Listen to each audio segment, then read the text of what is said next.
Job. But ask the animals, and they will teach you.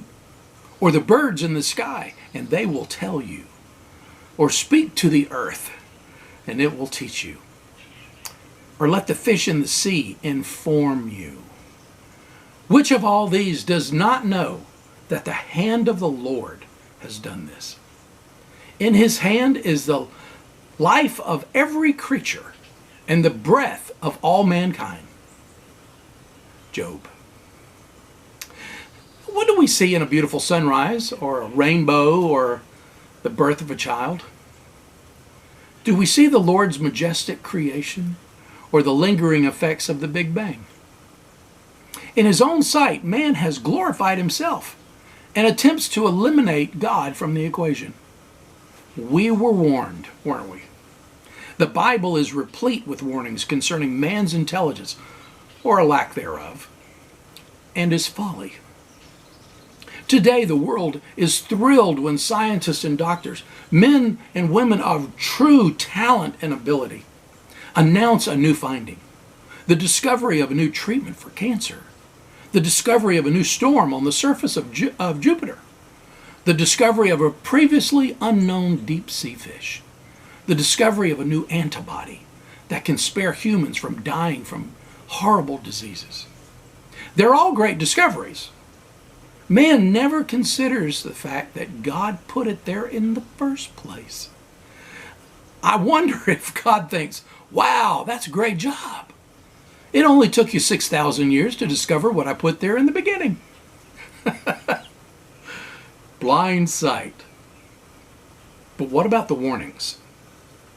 The Apostle Paul says we are without excuse. Romans 1. In 3 different sentences and 3 different paragraphs of the first chapter, this chilling warning is repeated. God gave them over. For the record, we don't want that to happen to us.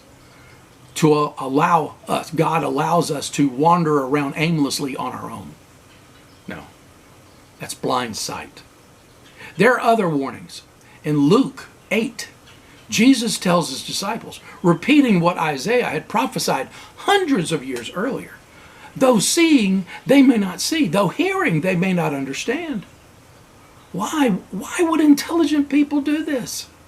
Just as Paul says earlier, for although they knew God, they neither glorified him as God, nor gave thanks to him. They became so intelligent in their own minds, they ignore God. This is definitely a chilling warning. Blind sight. So what can't they see? People believe they have the right to eliminate a child growing in the womb of a woman. The 10 Commandments say you shall not murder. The Hebrew word for murder literally means taking of an innocent life. How could anyone be more innocent than a baby in their mother's womb?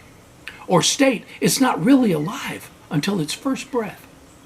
Yet today's sonograms easily display babies reacting to its mother, sucking its thumb, and recoiling from pain. They refuse to see the miracle of life itself. Blind sight. God gave them over. Do we see the Lord's hand before us in all that we see and do?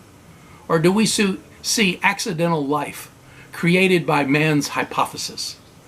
Man is working overtime to eliminate God from existence. And what do we see? It's one or the other.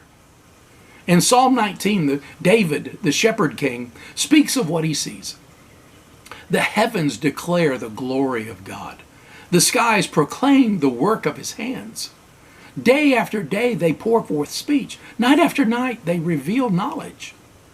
They have no speech. They use no words.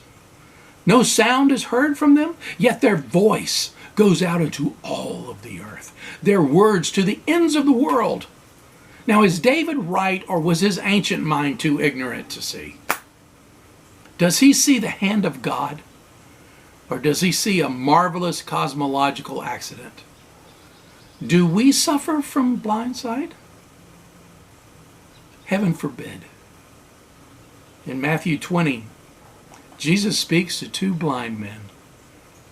What do you want me to do for you? They said to him, Lord, that our eyes may be opened. Lord, this is our prayer. Amen. Next time, from the Carpenter Shop.